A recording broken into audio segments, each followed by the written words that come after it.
hangups, right? And those are things that I've worked on. Thank God for therapy, yada yada yada. But like I said before, I'm not sitting and I refuse to just settle just because that's what the norm says for me to do, right? Right. I know my person's out there. I'll find her. We'll stumble upon each other, maybe at the Wegmans or something like that. Looking at some falafel. I don't know. Maybe it'll happen. But I'm just saying, I don't see myself being a forever bachelor. Nah, I don't think we're not meant to be on this earth to be alone, right? So when my time comes, it'll come. Okay. But that's not to say that I'm just sitting here also waiting for, like my man Robin Harris once said, a job ain't just gonna come knocking at your door and saying, "Hey, look, it's a job." No, you got to get out there and find your job. So Yes, I am that's in hard. That's yes, I am in the streets to a certain hard. degree. Okay. Are you in the Yeah. even during the winter time and the cold months too? Nah, not really. Not as much. Yeah, I like to chill at the crib. me too. It's kind of hard. It's kind of hard being out there in the streets. But one thing I've noticed that, I think there's a lot of good quality of people, men and women in this area. But when you talk about men being the prize and the idea of, because I did talk to one gentleman, he says, it's hard for y'all because we got so many choices. And it's like, we got choices too. Y'all not the only one that got choices. Having a man is not a hard thing to have. So when somebody says, oh, that's why you ain't got no man, I can have a man in my house today. Like, no, I can get a man quicker than I can get some Jordan sixes. Like, you know what I'm saying? Like, a man is easy. It's not hard to have a man. So for people to measure whether someone is happy, I could have a man and be miserable. I could have a man and it be toxic as shit. But hey, I got a man, so that's a good look for me. No. So the idea that they think that we have to have that is just crazy. And if you don't, it's somehow the idea that we're miserable or we're lacking something. That's the thing that I don't get. And that's the thing that I really want to draw in. Like, for the people here, especially the people who are watching, if you're single, it's okay to be single. Like, I don't want to be content being single, because at some point I do want to have a relationship. I talk to April about that all the time. But I'm like, you know what? Yo, I'm good. Like, I'm okay, right? I am fine. But sometimes I look over in that empty bed and I'd be like, shit, it sure would be nice. But I mean, you know what I'm saying? Better get yourself one of them body pillows. Right, exactly. But now I'm just like, when you think about, the sometimes, choosing wrong and having that toxicity laying next to you, I'd rather have that empty bed. You know what I'm saying? I had the toxicity, and trust me, it's definitely worth making sure you have the right thing, because when you have that toxicity, everything is bad. Yeah. Everything is bad. Yeah. Did I say everything? Because I meant everything. No, you didn't Um, say everything. oh, everything. I do want to point something out, because there is a double standard. I'm sorry, I wanted to bring this up a while ago, but Jay Z and Beyonce. Does anybody know who they are? Anybody ever heard of them? No. Yeah. Okay. Um, there's a song that they put out. They put out a video. Not Deja Vu. What was it? What was the Bonnie Crazy and in Clyde? love. Crazy in Love. They put out Crazy in Love, and if you watch that video, you see the dynamic of a woman's role and a man's role. In that video, he's standing there with some jeans, a t-shirt on, maybe a chain, doesn't move. Maybe he moves his head. That's about as far as it goes. He says words. They rhyme. And they rhyme very well. Look at God. But that's all he does. If he stands there, does his head like this, he says rhyming words. Beyonce is naked. She's wearing like glitter and diamonds, and she's naked, and she's dancing all around Jay-Z. She's dancing around him. She's doing all the pumping, everything. She's working her ass off. Then she moves from one space to the next, and she has dancers with her, and they all just dancing. All of them. They got titties, ass, everything is moving, and she is doing all the work. She got a face beat, hair done. It's blowing in wind, right? And he's just standing there. That's it. That's all he got to do. She has to work her ass off top to bottom, left to right. She got to learn dance routines. She got to change 30 outfits in one music video. He's wearing the same thing from beginning to end. In fact, he wears the same thing in every video. A white t-shirt and some jeans and maybe a nice pair of butters. But the fact is, he don't have to do anything different. She is going above and beyond, and that's because that's what she's taught to do. And that's what a woman does in every relationship, marriage, everything. They're taught you have to cook, you have to clean, you have to take care of the children. You have to make sure that your children have eaten and are clean. You have to make sure that they learn properly, because if they don't learn properly, you are the problem. The reason that your kids are messing up in school are not because of their father, it's because of you. Also, you have to go to work and bring money home to the household, buy food, buy everything, do all of the things. If you look at that video, that music video just shows what it is to be a woman in a relationship and what it is to be a man in a relationship. And if you look at their relationship, he cheated on her in front of the world. And she's like, it's all right. I'm going to write an album about it. I'll make money and I'm going to dance my ass off and change my outfit 30 times. And people are going to come back and show him all of the love and not have a problem with it. But if she would have cheated, it would have been a whole different thing. So if you just look at it from those perspectives, it's like we have to work 30 times harder. We were told we were the prize, but we're taught that he's the prize. That's it. Hart said, but she can do all that because he's providing comfort and stability. What do you think, Stretch? Because there is a statistic that shows, Stretch, that men who are there's a statistic that shows that men who are married live longer, and women who are married live shorter, because women are doing the most of the work inside the relationship. That when you have because she got to get up, she got to go to work, she comes home, she takes care of the family, she does all this stuff. And the men, they're not doing as much. But when they're by themselves, they have to do everything. So, I mean, that analogy I think that is quite true, and it is indicative of a lot of relationships. What do you think, Shred?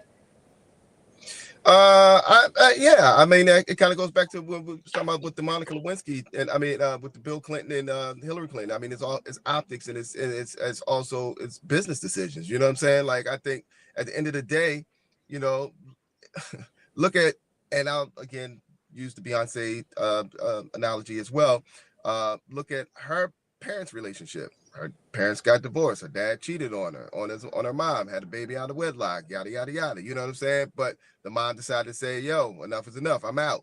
But maybe, you know, Beyonce didn't see it that way. She wanted to stick and stay with Jay, and then throughout all the turmoil that they went through, and, you know, seems to have some sort of foundational understanding of whatever the case may be now, because she got out of what she wanted. She wanted her children, and so that's what she got. So a lot of times we put our children first. We will put our children ahead, and that's what, you know, I try to tell my kids, like, y'all Negroes, you know. Stretch, I know you got to get to your meeting. Thank you for joining us today. We appreciate it. We definitely gonna have to continue the conversation. We got to continue the conversation because I think it's important. And when we talk about you know, just the idea of having these relationships, these gender roles, you know, what does that look like? Especially from a man who is, you know, you're an eligible bachelor, smart, fine, tall. Everybody wants a man that's over 6 foot. This man is 6'7". You hear me? Good looking, single, gainfully employed, eats well, takes care, like all the things. Right here. I need to hire you as my publicist. Listen, you know, you got my phone number, baby. You know, just give me a call anytime. We can talk about it. That's what's up. That's what's up. All right, thank you, sir. It, Constance. Thank you. All right, April, good to see you. You too, babe. I'll be up there soon. I bet. We gotta connect. So, April.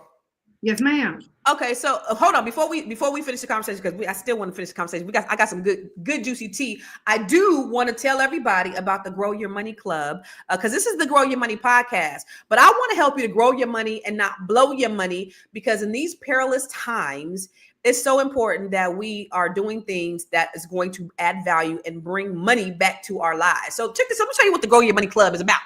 Have you joined the Grow Your Money Club yet? If not, why not?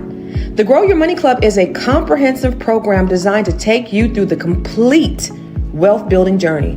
We don't just offer random courses, we guide you along a clear path, starting with fixing your credit and becoming a certified credit expert, to building your business, increasing your cash flow, diversifying your portfolio, and ultimately letting your money work for you. With over 30 trainings designed to increase your net worth, you get to either purchase the trainings individually or go through the 12-month roadmap. Here are just a few of the courses. From campus to cash flows, this is teaching your children to become real estate investors. The Wealth Map training shows you how to eliminate your debt, increase your credit, and diversify your revenue streams. You can learn to write your book using ChatGPT. Learn how to build your online community. What about 8 ways to make money using AI? Oh, and here's 7 online revenue streams to fund your $1 million dream. How about learning how to purchase tax deeds or land banks? What about getting started in government contracting? If you're a rookie, the Real Estate for Rookies training has everything you need. The Business Blueprint training will help you build your business foundation, get business credit, get business funding, and learn how to pay yourself so that you can scale your business to the next level. Or perhaps you want to create jaw-dropping video content using CapCut, Midjourney, and ChatGPT. There are so many trainings and master classes within the Grow Your Money Club, and I also drop 1 new training per month. You do not want to miss out on this opportunity to invest in yourself, because guess what? You are your biggest commodity. You are your biggest investment. Join the Grow Your Money Club today. Yo, what's that, April? Oh, I'm sorry. I was looking for different ways to grow my money. Well, what book are you reading? Oh, the Wealth Accelerator workbook. It's by Constance Carter. Have you heard of her? I have. She helps you grow your money and not blow your money. Actually, everybody in Net 7 Collective. So April is a part of the Net 7 Collective, which is, 100 Black women that are just dope as shit, that are doing some amazing things in the world. In fact, I got my new Net 7 shirt on, Black Brilliance, Net 7 Collective. The reason why I have it on is because today is Net 7 Day. And tell them how Black Brilliance came up. Hey, what happened? Yo, Angela, right? And let me tell y'all, Angela wrote a poem. Was it a poem or was she just? No, she was off the dome. She was off the dome. Let me tell y'all. It was our last session for cohort 4, and everybody was just pouring into each other.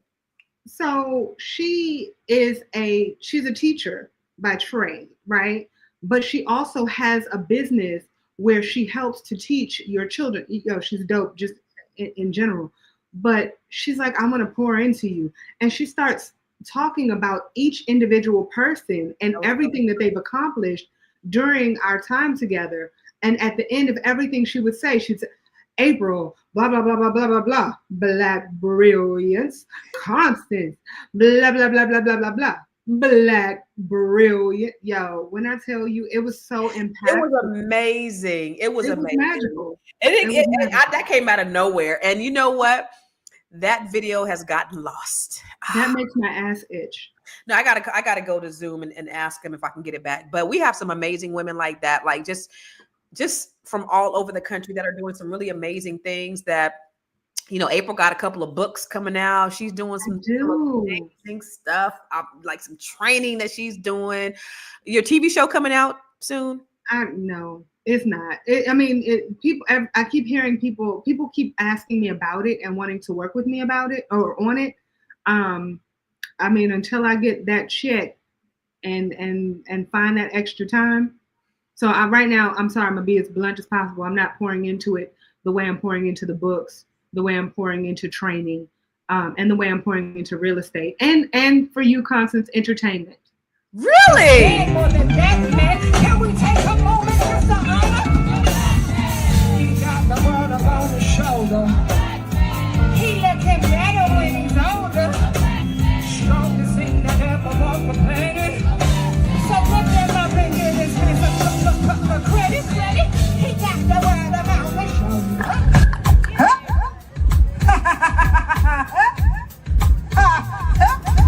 I am a queen from beginning to end. I don't need you to lose for me to win.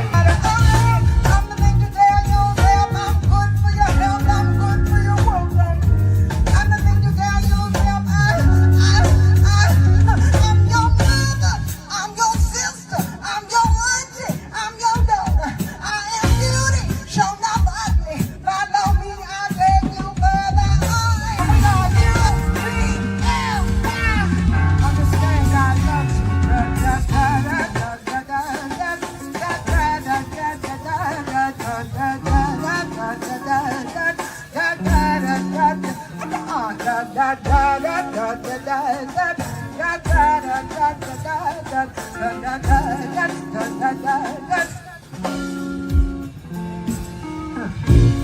you are worried about where I don't know who I saw, what club I went to with my homies.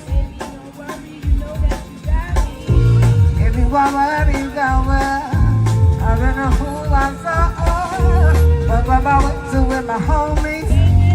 Ladies and gentlemen, nah, I'm just gonna skip it. 3 in the morning, the pancake house. 4 in the morning, he'll be rolling through my house. 5 in the morning, the lights go out. 6 in the morning, you can hear him start to shout. 7 in the morning, hear me. 8 in the morning, talking about the fun we had. 9 in the morning, and he just getting home, talking about in this place. Surprise the free. I think boys getting busy. The way she shook that booty sure look good to me. I think I'm in big girl, but you heard my word. She was, hey, hush that fuss.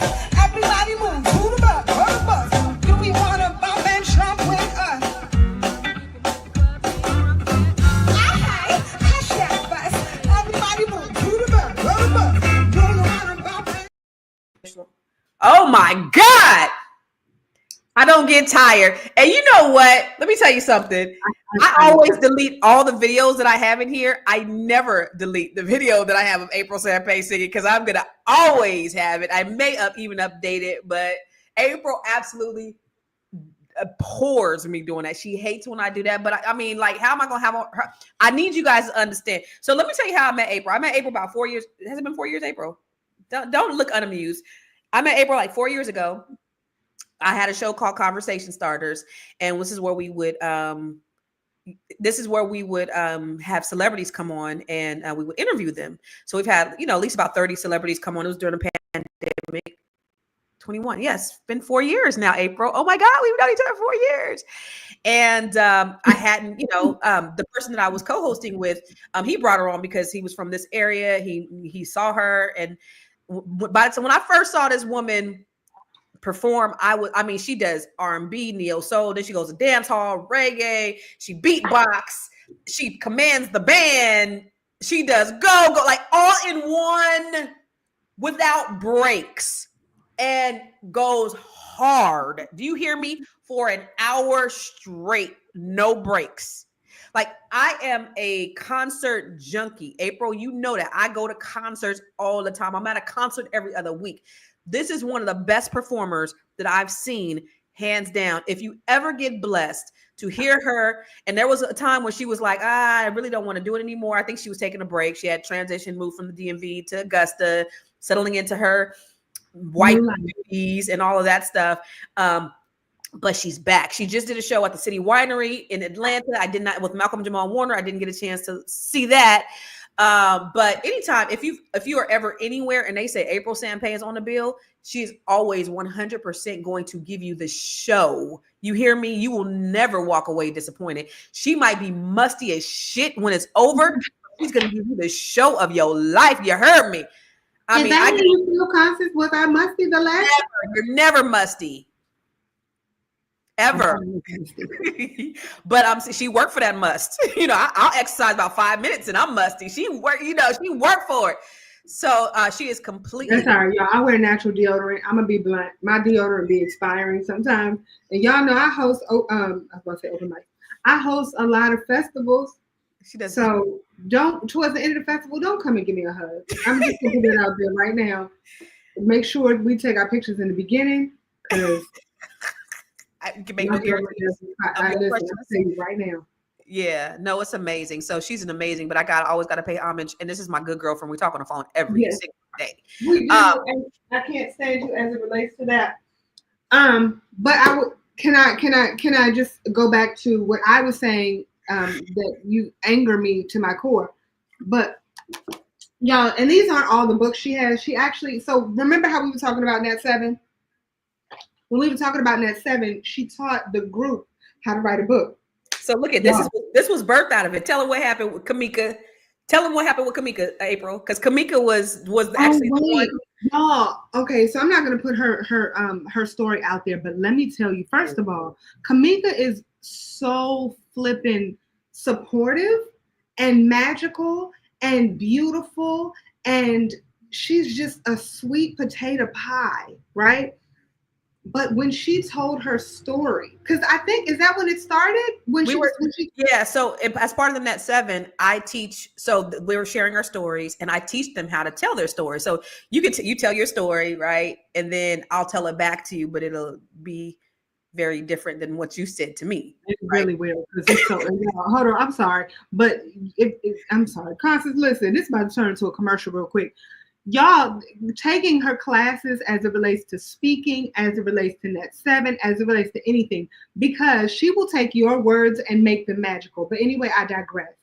As it relates to Kamika, so she was telling her story, and oh my goodness, everybody's jaw fell on the ground.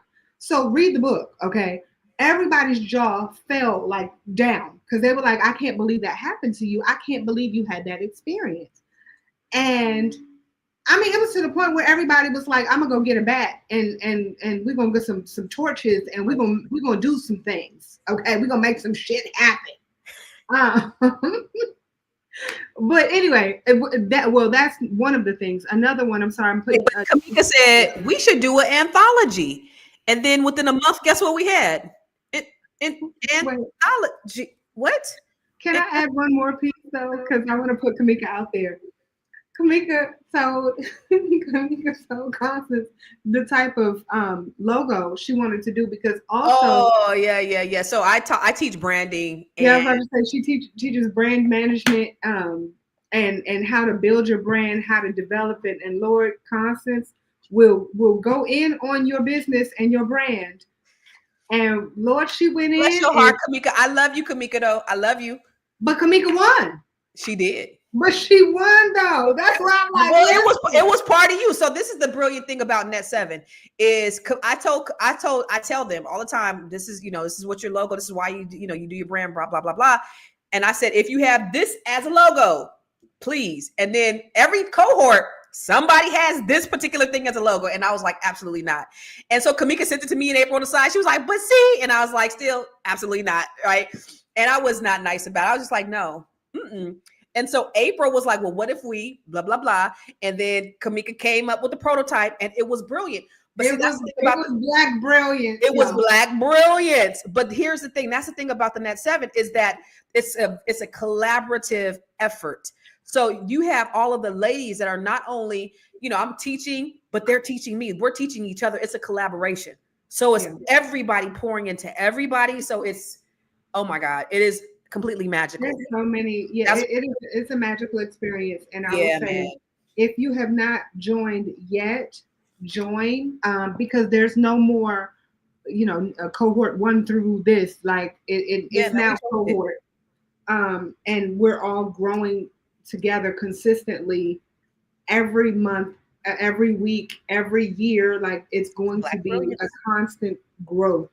And so I will just say, like, right now, if financially you're hurting and you can't necessarily do it, get the thank you. Because it's life changing and it will help you grow your money and not blow your money. Wait, let me ask you a question, April. Let me ask you a question. Who's one of your faves? Me. No. Fave. Like that's everybody's fave in there. Mostly. In the group? Yeah. Well, okay, so I don't want to say that. No, there's a lot of people who are the faves. When I joined the Net 7, I had no idea of Constance connection. I met a group of women that changed my life. But Constance showed me when you get one-on-one coaching with her, you get a certain amount of those. You meet these women. We learned about government contracts. We learned how to build wealth. We learned about real estate.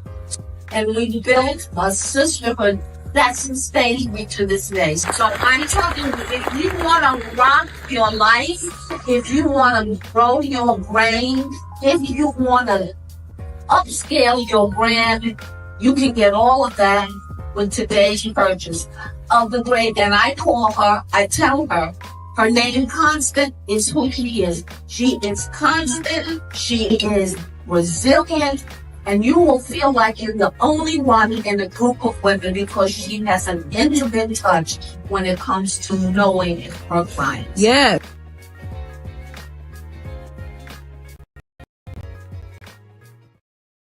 Okay, so let's tell the story. So first of all, hold on. Shout out to my baby girl, because Kaya, that was her. Yeah, Kaya always. Was that Kaya? Yeah, that. Let me tell you something. She can sell Constance Carter better than Constance Carter can. But so Dr. Emma Frazier, let me just set the stage real quick, then you can tell the story. Okay, Dr. Emma Frazier Pendleton is one of the most brilliant minds in the world. Like, she is so smart, so wise, so beautiful, so regal, all of the things, right? So I don't know if you know Dr. George Frazier. He's one of my mentors, thought leader, famous, all the things. It's his sister. She's brilliant as well. So she was part of cohort 2, right? Yeah. Yeah, she was part of cohort 2. The thing about Dr. Emma is she's a coach. She's been in these types of cohorts before. I was in her cohort back in 2016, and she said this was the best cohort that she's ever been in. You've heard her say that, right? Mm-hmm. And Dr. Emma, I mean, just wise. Like, I coach her, but I'm sitting there and listening to her because she's so brilliant, right? So she's wonderful. But this was the Power Networking Conference that happened last year. So April drives all the way from, because we're in Charlotte, she drives all the way from Augusta to Charlotte, not just to see me. Like, I'm okay, but she really, really wants to see Miss Emma Frazier, because everybody loves Miss Dr. Emma. She's everybody loves Miss Frazier. Everybody loves Dr. Emma. So she comes down there to see Dr. Emma. What happened when you went down there to see Dr. Emma? Okay, ladies and gentlemen, I hope you all are listening. Dr. Emma is walking towards me, and I move over so I can be right in her view. Okay. And Dr. Emma stops, like, oh my gosh. And she looks like she's about to tear up. She is like, oh my God. Oh my goodness. Sonia. Okay. So this is my sister. Okay. My sister is 9 years older than me. Now, granted, my sister looks a flipping amazing. I love my sister more than words can express. But Dr. Emma made me so excited because it was the biggest roller coaster. I was so on a high when Dr. Emma was excited to see me. And when I'm like, no, that ain't me. And the fact that she didn't know we were sisters all this time. I'm like, so the crazy thing is, so Dr. Emma loves April from Net 7. Loves April. Just thinks April is the business, right? She loves April. But they never met in person. But she has met April's sister in person, because April's sister used to be a part of Power Networking Conference. So she's met Sonia, but hadn't made the connection, didn't know that they were sisters. And so the excitement. Now, I was there too, but I was doing something else. But I saw the aftermath and the pure disappointment in it. I was about to cry. Shattered. But the excitement that Dr. Emma had when she thought she saw Emma, it was like angelic. When she thought she saw Sonia. I mean, Sonia. When she thought she saw Sonia, it was just like, am I seeing an angel? That had to be a blow to your self-esteem. It was. I'm like, she's going to be so excited to see me. She's going to be like, oh my gosh, April. And she's like, Sonia. I'm like, no. I'm the other one. That was hilarious. But but these are the type of women that are in Net 7 Collective, which I'm just so fortunate. This is part of April, and I know we're in a whole nother segment, but this is part of, the manifestation. You remember now, April, I'll tell you guys this. I'm gonna tell you guys a little secret. I went through the worst year of my life in 2022. I met April in 21. And I went through the worst time in my life in 22. And April was like my constant. April was a person I talked to every single day and really helped to navigate me through this really dark period of my life. And April did not want me to move to the DMV at all. But moved down here. And then she was like, okay, you do belong here. Okay. Because she thought that I was. And I can admit it. You thought what do you think? that something was going to happen to me? I can say, and listen, let me make this clear. I love my people from the DMV because I'm from there. So it's like if I say I don't, that's like me saying I don't love myself, and I love myself. But I do know that there are a lot of people in the DMV who are looking for a come up. And you have celebrity status. You know what I mean? You are a celebrity. You've done so much as it relates to your businesses. You've spoken on stages that people would just dream to be able to be on. You know what I mean? And so for you to have accomplished everything that you've accomplished, I just know that there's so many people who are thinking, how can I benefit from what you've accomplished? And so that bothered me because I didn't want anybody to take advantage of you because you're a giving person. You're a person who will be like, oh, you need a place to stay? Here's a couch. You need a place, you need some food, here's some money for some food, or let me make you some. You know what I mean? And so I just didn't want it to be a situation where people are like, well, I now permanently live here and I'm now eating all of your food and taking advantage of every single possibility I could take advantage of. I just didn't want that for you, especially what you went through. You're wrong. No, and I said I was wrong. I don't know. Did you hear me when I said it? Yeah, I wanted you to say it again. Oh, okay. I was wrong. I have no problem with admitting when I'm wrong. So I love it here. I absolutely love it here, y'all. And but part of me, so in the 22, my kids were gone. They were in California for Christmas, and it was the end of the year. And I just sat down and I prayed and I fasted and I said, okay, what is it that I really want to do? I was okay financially. What is it I really want to do in this iteration of my life? And I told April, did I talk to you that week? Sure. Well, because I said to everybody, I'm not talking to anybody. I think I still talk to you. But I didn't talk to anybody else. I'm not talking to anybody. Okay. You all right? But I fasted, I prayed, and I journaled, and it was just like, okay, what is it that I really want to do? And God had placed this vision in my heart to do Net 7 Collective. And that was birthed out of this vision that God had given me, and just to see what it's turned into. And that's how you know it's a God thing, because it was something that God had placed in my heart to do. And all of the people who are impacted, and the quality of the women who are in the Net 7 Collective. I mean, Tiara, who's on here every day, Jahari, who's behind the scenes, like the quality of the women, you know, from all walks of life, whether they are administrative assistants, PhDs, public high school diploma PhDs like me, Harvard PhDs, like all of the things is, you know, you have the gamut. Scientists like Kamika, you know, so whatever, you know, workers, entertainers, you know, people who work in the media, chefs, like all the things, huh? We got designers, we got chefs, we got government employees and government contractor havers.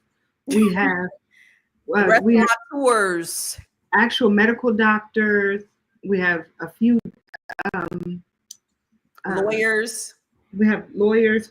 We everything, like any. And here's the blessing of it all. You can actually use that to your benefit. Like one thing, and Constance and I were just talking about this earlier, that a lot of people don't know at all how to do is network.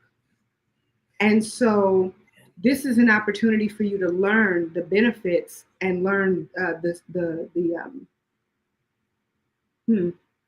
learn how to, I don't want to say it this way, but learn how to properly network. I think that people don't realize that it's an art, and there is a way to do it, and a way to do it well.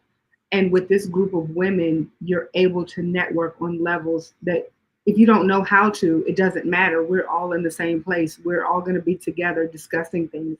We all go into a side room and discuss certain things. So you have no other option but to network and but to learn about these people, and you learn the beauty that is them. I think it's a great concept. I'm glad you created it, and I can't wait to see what happens a year from now, because every time, every cohort gets better, right? And so now that it's going to be ongoing, sky's the limit. You weren't there last week, so we're doing. Wait, did I tell you? We're doing a thing. Are we doing a thing? We're doing an no, anniversary. We're doing an anniversary in the DMV in May on our second year anniversary. It has to be May, doesn't it? Because I'm going to be there in June. No, you're going to be there in May because it's going to be a celebration. So anyway, that's what. So these ladies are now authors. They got a whole anthology novel. Look at this book. Like, some of these women have been trying to write a book for 20 years, and here they are in a month. Did you see that Dr. Shirley? She had a book signing the other day. We're getting ready to do a book signing here with some of the DMV ladies. I think a few of the ladies in California had an event. Actually, whenever you do the event, you know what? There are a few bookstores out there where you should actually. We are. Yeah. Okay. Yeah. So it's amazing. So if you guys are interested in joining the Net7, go to net7bbs.com and you'll be able to book a call with me so we can see if you'd be a good fit. Because I think, it'll be beneficial for you. April, at the end of the day though, because let's go back to, why society tends to downplay, a woman, especially a Black woman's contributions. And I just want people to know, like, the value is within you. It's not based upon anybody else. Somebody said yesterday that your value is based upon what a man thinks of you. And I'm here to tell you. Can I tell a story then? Please. Real quick. There was a woman, beautiful woman, a little bit on the heavy side. She went out on a date with this man. And they had an amazing date. Conversation was great. The dessert came, and the guy was like, you know what? I'm sorry, I can't do this. He puts money on the table, and he gets up. He walks away. The girl calls her best friend, and she tells her everything. She's like, oh my gosh, I can't believe that this dude left me. It was the best date I've ever had in my life. And he just left. I don't know what I did wrong. And the friend said, how do you not know? You're fat. Your conversation is horrible. You're not as pretty as you believe you are. Oh my God. And she's saying all of this negative stuff to her. And it was, oh my bad. I'm sorry. She wasn't talking to her friend. She was talking to herself. Oh. And so it's crazy how we all have that moment. Was that, did you do that on purpose? Did. Oh. It's that moment. It's that moment where you say to yourself, who the fuck is this bitch to be saying this about her friend? Like, that's not your friend.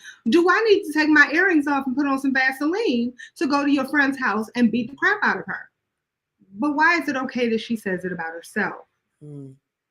And so you look at relationships, and oftentimes we as women don't believe that we're worthy. We don't believe that we have enough value. We don't have enough value in ourselves.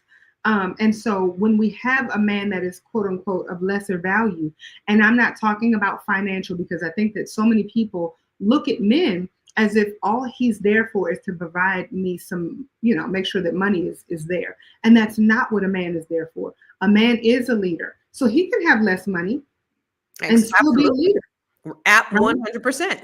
So why is it that we put so much value on what he brings to the table and not what we bring to the table? 100%. And so it's a constant reminder.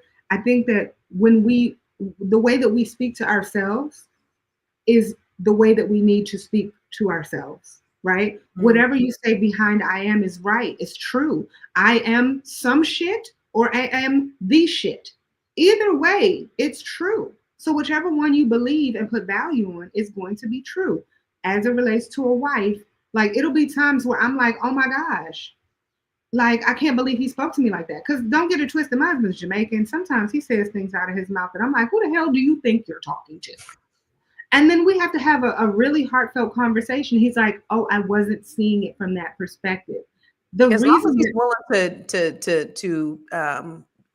to compromise it or shift his thinking or talk about it. Because some people are like, my way or the highway.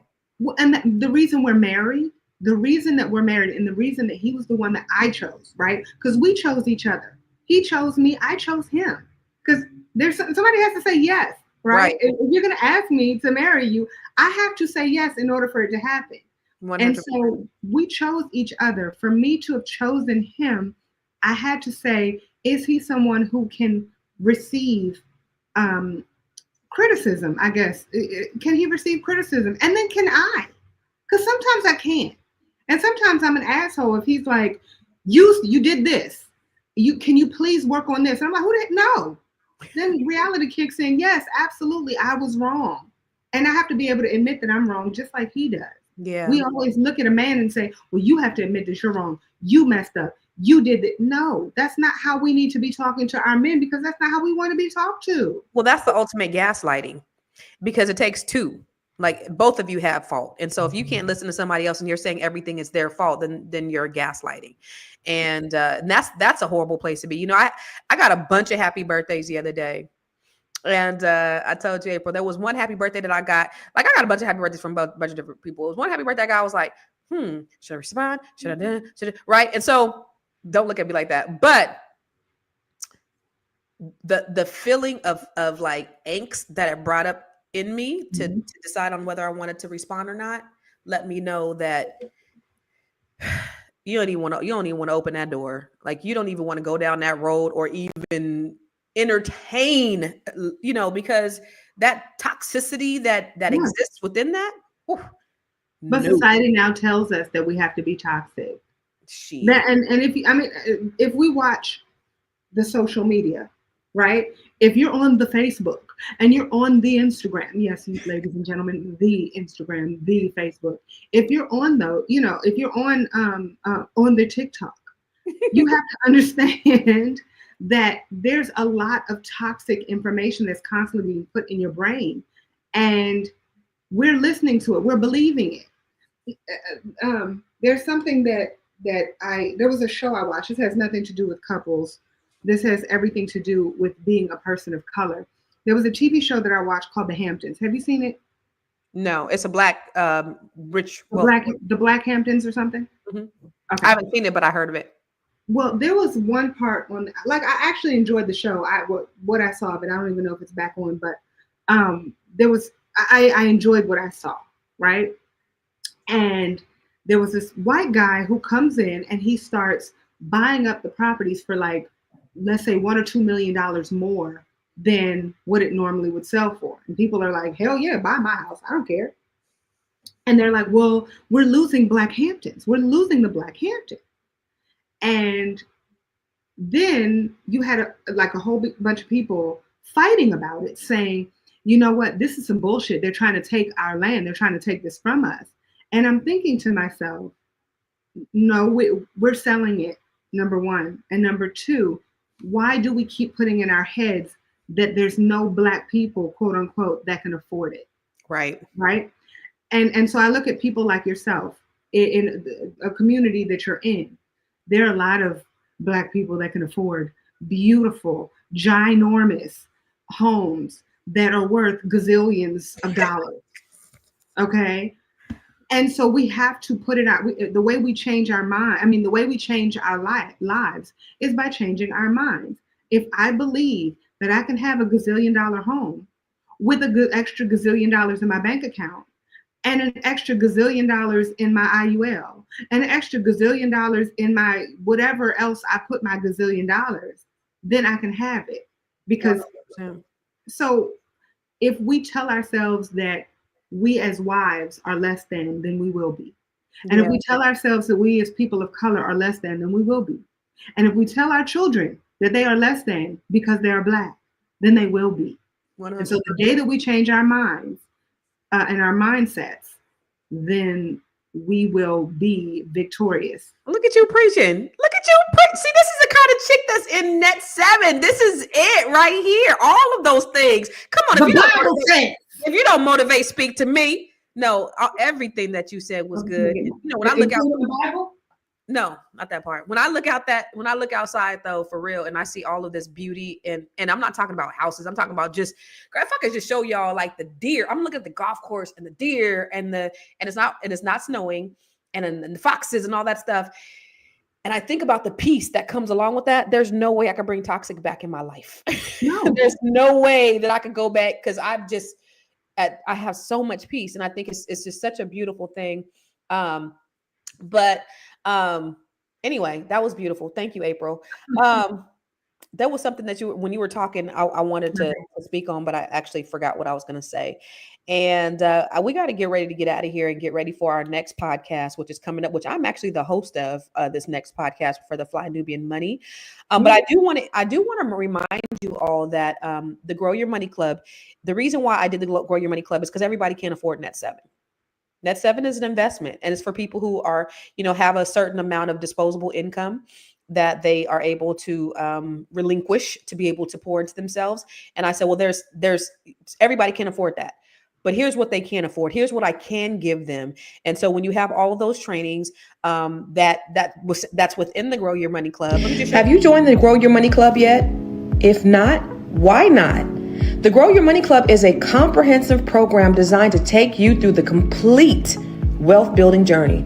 We don't just offer random courses, we guide you along a clear path, starting with fixing your credit and becoming a certified credit expert, to building your business, increasing your cash flow, diversifying your portfolio, and ultimately letting your money work for you. With over 30 trainings designed to increase your net worth, you get to either purchase the trainings individually or go through the 12-month roadmap. Here are just a few of the courses. From campus to cash flows, this is teaching your children to become real estate investors. The Wealth Map training shows you how to eliminate your debt, increase your credit, and diversify your revenue streams. You can learn to write your book using ChatGPT. Learn how to build your online community. What about 8 ways to make money using AI? Oh, and here's 7 online revenue streams to fund your $1 million dream. How about learning how to purchase tax deeds or land banks? What about getting started in government contracting? If you're a rookie, the Real Estate for Rookies training has everything you need. The Business Blueprint training will help you build your business foundation, get business credit, get business funding, and learn how to pay yourself so that you can scale your business to the next level.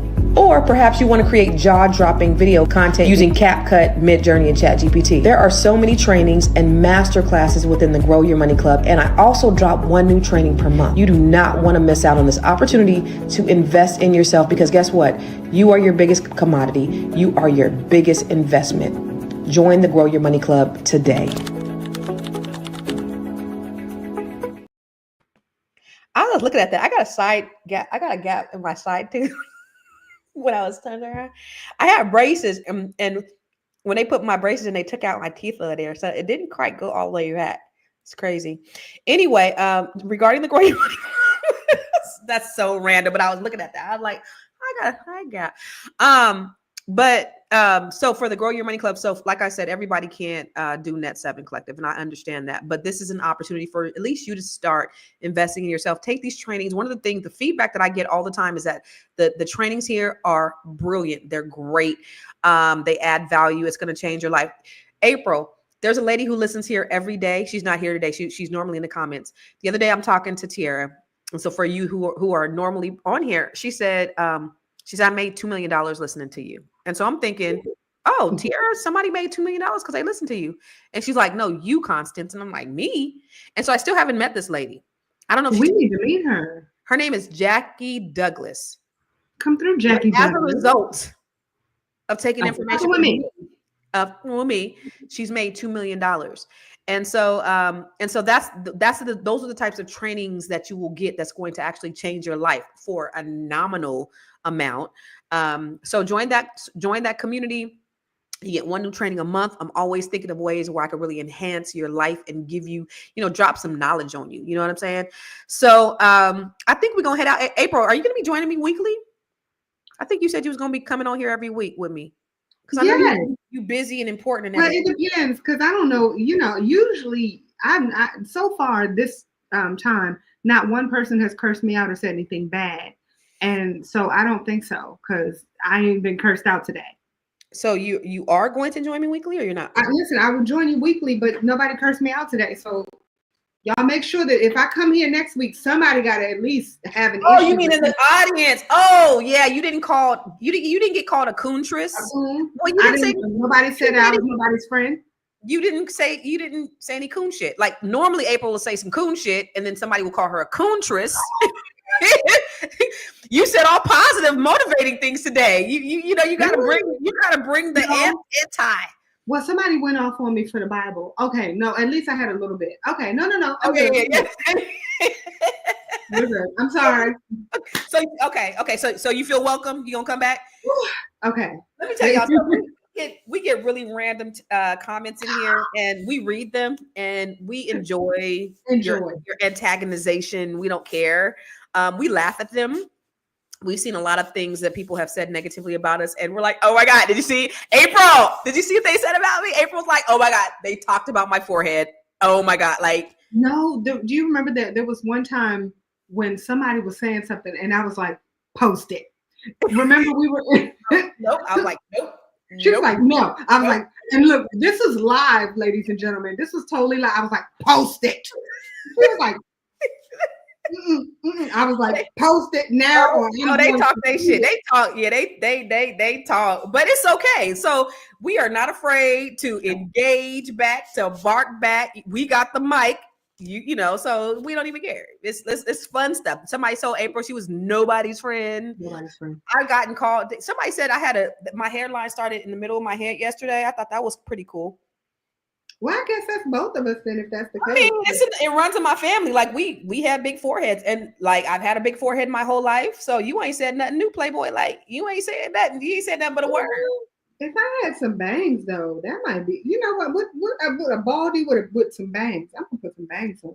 Oh, that would be so ugly. Don't ever do that. So, y'all, I work really hard on my Black History Month things, and I'm so happy that Black History Month is almost over, because it does take a lot of my time, because I do a lot of research when I'm doing these Black History Month videos. But I learn a lot, and hopefully it's something that men on film bangs. Hopefully it's something. Hopefully the things that I'm sharing with you, you know, you're able to learn from. Mm-hmm. So you know, one of the things that I'm thinking about doing, I will be doing, that'll be coming out pretty soon, is I'm going to do, separate from this, a podcast that's just going to be Black History Month. That's just going to be Black History Month stories, but it'll be in a way that I think that you guys are really going to enjoy, and it'll be things that you've never knew about those particular Black History Month facts. So I'm looking forward to it. I'm developing it right now, and I think it's going to be something that you guys are, you know, because the Black History Month stuff people really like, and people are learning a lot. And so if we can just go a little bit more in depth, the reason why it's so important is because if we know where we come from, we really can know where we're going, and we can make changes, right? So we know that, you know, we've had affluent communities in the past that have been destroyed by white supremacy. We have communities now. And so while they can't do the same thing that they've done in the past, there's other things that they try to do, like, just like Stretch was saying, here in the DMV, a good majority of the people who work here have these GGJs. You know what I'm saying? Good government job. They got these good government jobs. And so what do you do? How do you destroy an affluent community like the one I live in? You take away them GGJs. And so they're not doing it in the same way, but they're doing it differently. But my thing is, and the reason why I always talk about what's going on with the economy or how we could grow our money, is because we got to really get in position. We got to change the narrative. They're going to, but we're smarter. And I think that they've underestimated us this time. And so we just gotta like make sure that, you know, we moving, you know, what we shaking and moving. When they throw this at us, we already didn't move this way. When they throw this at us, we this way. So we just have to make sure that we do that, because they will try to redestroy us. History will repeat itself, just not in the same way. They're gonna try to be slicker with it, but y'all slicker Black people. So let's look at this Black history video, and then guess what? Y'all, real quick. I know we got to get out of here because I got to get on this other one in 20 minutes, but I do want you to look at this. I talk about the Black Panthers, but I talk about it a little bit deeper. Give me some feedback, because I want to come back real quick, and I want to dedicate 2 minutes to talking about this real quick. Y'all ready? Are y'all ready for some real history today? Not the watered down whitewash version they teach us in schools, but the truth. Because today we're talking about the Black Panther Party, who they really were, what they stood for, and why the U.S. government saw them as such a threat. Panther doesn't strike anyone, but when he's assailed upon, that he'll back up first. But if the aggressor continues, then he'll strike out. When we talk about the Panthers, most people have been conditioned to think of them as a bunch of gun-toting radicals. But let me tell you something. The Black Panther Party wasn't a gang. It was a movement that was empowering Black people, educating our kids, feeding our communities, and defending us against racial violence. But you know what happens when Black folks start building wealth, power, and independence? The system works overtime to shut it down. Well, let me tell you about the real mission of the Black Panther Party. Let's get this straight. The Panthers were about self-defense, self-determination, and self-sufficiency. They started a free breakfast program feeding over 20,000 kids a day before the U.S. government even thought about it. They created free health clinics testing Black folks for sickle cell anemia when hospitals refused to serve us. They built community schools that actually taught Black children their real history, not that enslaved and grateful nonsense. They weren't about hating white people. They were about loving Black people. And that's dangerous to a system that profits off of Black oppression. Remember, J. Edgar Hoover said the biggest threat to America was Negro unity. Now let me put you up on game. The FBI had a whole operation dedicated to destroying the Panthers. It was called COINTELPRO, Counterintelligence Program. And what was their mission? To prevent the rise of the Black Messiah.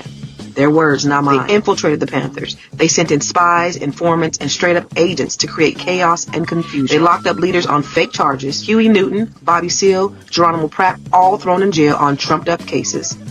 They assassinated Fred Hampton, a 21-year-old Panther leader, while he was asleep. Now let's talk about Fred Hampton for a second. He was the chairman of the Chicago Black Panthers and a powerful young leader. But the government saw him as a threat because he was uniting Black, Latino, and poor white communities under one cause. So what did the FBI do? They drugged him, they stormed his apartment in the middle of the night, and they shot him to death while he slept next to his pregnant fiancée. The cops fired 99 shots, and the Panthers fired 1. Why? Because Fred Hampton wasn't just talking about a revolution, he was building. Now imagine this. The idea of unifying people, feeding kids, and standing up for your rights is so radical that the federal government will do everything in their power to divide, to tear down, to murder, and to pillage. These are the people who are running this country to this day. What does all this mean? Ladies and gentlemen, it means to be woke. Don't fall for the okie doke. Fight, unite. Let me tell you what they don't want us to do. They don't want us to work together, so practice collective economics. They want to see us kill each other, so let's stop the black on black crime. And they want to see us broke and helpless. Continue to do whatever you can to build wealth. The Black Panthers left a blueprint that is vital to our community. So we got to stay vigilant. We got to stay woke, wealthy, outstanding, knowledgeable, and empowered. And drop a black fist in the comments and share this with someone who needs to know this Black history gem. So George Tate said, when will we separate from America? And that's a good question. I don't know. You know, back in, I think 1920, they were trying to make Oklahoma a separate all black state. Did you know that? They were trying to make Oklahoma. Yeah. So that's where they had Tulsa, Black Wall Street. They were trying to make it an all black state. And, you know, the whole idea of separate but equal. And actually, guess what? I'm actually stalling because that was actually the wrong video. I played that video yesterday. I played that video yesterday. That wasn't even the right video. The video that I wanted to play, I'm uploading it right now. It's a good video too. But I want you to see how J. Edgar Hoover and COINTELPRO, what they did everything they could. They killed Martin Luther King. They put crack in the community. Their mission inside the Black Panthers was to disrupt, discredit, and destroy the Black Panthers. So they sent in spies to cause division amongst the Black Panther Party, and that's how they essentially broke them up. And then, of course, they killed them. These men were doing nothing more, y'all. They were doing nothing more than teaching people their rights. That's why J. Edgar Hoover said that the biggest threat to America was Negro unity. That's why he was afraid of the rising of the Black Messiah, because he knew that united, what we can do united, we can take over America. And they're also afraid that we're going to do the same thing to them that they've done to us, but we're just not built that way. And so when we look at, all of the things that they've done, they're going to do the same thing again. When people say white people ain't thinking about you, guess what they are? Because when you look at, Project 2025, and you look at, that's actually what I was going to talk about today. I'll probably talk about tomorrow. But when you look at all of everything that they've put in place, they are thinking about your Black ass, right? We just have to move smarter. We got to make sure that we funnel our money differently. We got to make sure that we do all of these different things so that they can't outsmart us. Oh, am I frozen? You were. Okay, so that we're not outsmarted. So they're going to do the same thing. This is what they do. This is we know the playbook. How are we moving differently, Black people? How are we moving differently? So April, what do you think about the Black Panthers? Oh, I think that knowing as much as I've always known about the Black Panthers, I knew a few people that their parents were a part of the Black Panther Party. And I learned about. Always loved. Huh? What'd you say, baby? I said, I just said I love Black Panthers. Well, when you learn all of the things that they have done for the community, and you know, they wanted to just uplift their community. They wanted to build their community. Imagine how dangerous that is. How dangerous that is to the Black community, is unifying the community and feeding kids and getting sickle cell screening. That's a danger to the white man and the white system. But here's the one I wanted you guys to see today. It's up. I'm sorry, April. Now, what if I told you that the crack epidemic that devastated the Black communities in the 80s wasn't just about drugs, but about a deliberate government involvement, and the man who exposed it ended up dead with 2 gunshot wounds to the back of his head, labeled a suicide? We're going to dive deep into the story that reveals how deeply systematic oppression runs, not just in our streets, but in the highest level of the government. We're talking about Gary Webb. He's the investigative journalist who exposed the CIA's role in funneling crack cocaine in the Black communities. His groundbreaking series was called Dark Alliance, and it changed everything. But telling the truth came at a price. Gary Webb wasn't a conspiracy theorist. He was an award-winning investigative journalist working for the San Jose Mercury News. It's my hometown. In 1996, he published a series called Dark Alliance, which uncovered how the CIA was complicit in allowing drug traffickers to flood Black neighborhoods with crack cocaine in the 80s. Webb traced the drugs back to the Nicaraguan contrabands who were funded by the CIA during the Cold War. The profits from drug sales in U.S. cities like Los Angeles, Oakland, and D.C. were used to finance covert wars abroad. Meanwhile, Black communities bore the brunt of the addiction, the violence, and the rise of mass incarceration. The government was fighting wars overseas while waging a silent one right here at home. Now, after the series was published, Gary Webb's life unraveled. The mainstream media attacked him. Major outlets like the New York Times and the Washington Post discredited his work, not because it was false, but because it hit too close to the truth. He was then blackballed from journalism, he lost his job, and he faced relentless character assassination. In 2004, Gary Webb was found dead with 2 gunshot wounds to the back of the head, ruled a suicide. Now you tell me, how does somebody shoot himself twice in the back of the head? This wasn't just about drugs. It was about a systematic destruction of Black communities through 1, addiction. The crack epidemic tore families apart, creating generational trauma. 2, mass incarceration.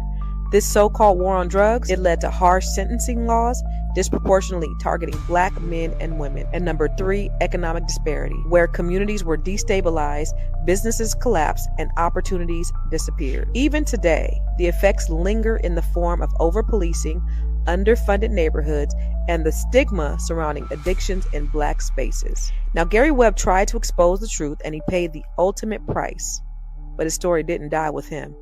So it's up to us to keep it alive. So if you learned something new today, drop a Black fist in the comments and share this with somebody who needs to know how deep this history runs. They can suppress the story, but they can't suppress the truth. I need all Black people to understand what's at stake. As far as that story is concerned, one of the things that I got from it is his role. Right, he was an investigative journalist. Right, those don't exist anymore. Oh no. Which is one of the reasons why so many things are easily hidden. And so, and you know, a lot of the people that actually did the work that they needed to do in order to uncover the things that they needed to uncover, they're dead now. Yep. For that very reason. For that very reason. And it's very frustrating when nowadays people don't know how to do the role that they really should be doing. All they know how to do is get information from a feed and make pretty much having somebody else tell them what they can and cannot do. They're reading they're reading everything that they got to read. Anyway, I can talk about that till I'm blue in the face. We're going to have another discussion around it. I have another podcast that I'm hosting in 10 minutes. Before you go, Constance, how can people follow you real quick? They can follow me everywhere at I am Constance Carter. April, how can they follow you? I am April Sampe. Oh no, April Sampe. April Sampe. All right. I am April Sampe. What? I am April Sampe. Love you No, more. just April Sampe. I am April Sampe, but April Sampe. Okay, peace.